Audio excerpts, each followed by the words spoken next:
Pour avoir une tête à faire peur, la bonne idée c'est déjà d'aller dans un magasin d'articles de fête.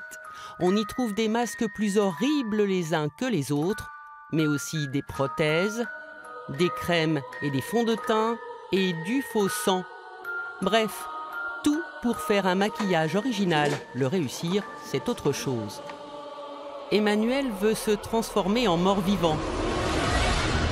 Marion en elfe maléfique. Ils ont fait appel à une maquilleuse professionnelle, Élodie Rosalène. Première étape pour Emmanuel, la pose d'une prothèse sur le front. Là, c'est simple, il suffit d'avoir une bonne colle et de ne pas lésiner sur la quantité. Le sèche-cheveux, n'ayez pas peur, va juste servir à faire sécher la colle plus vite avant d'appliquer du latex.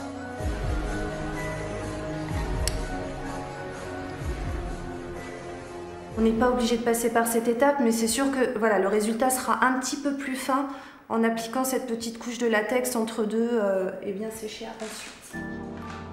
La métamorphose de Marion commence avec une simple paire de lentilles qu'on trouve partout, là encore. Et pour elle, des prothèses d'oreilles qui font leur effet.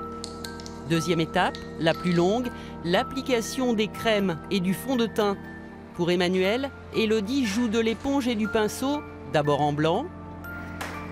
On n'oublie pas l'oreille. Et après le blanc, quelques touches de rose et du noir logique quand on veut donner grise mine à un futur mort-vivant. Attention les yeux.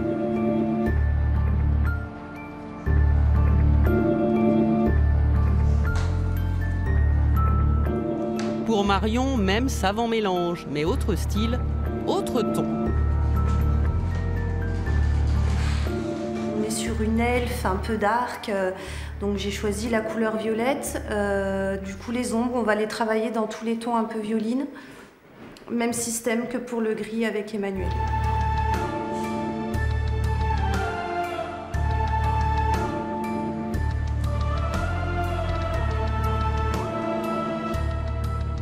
Avec le rouge à lèvres, on pourrait penser qu'Élodie vient de mettre la touche finale au maquillage de Marion, mais il manque encore quelque chose, du faux sang, évidemment.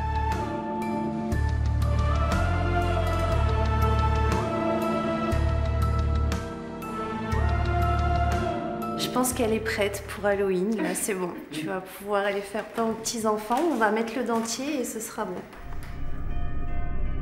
Même punition pour Emmanuel, qui a droit lui aussi à son petit flacon d'hémoglobine.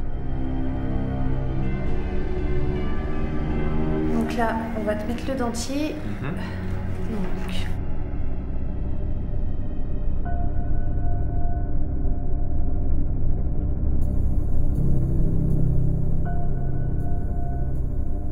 Le résultat, une transformation affreusement réussie.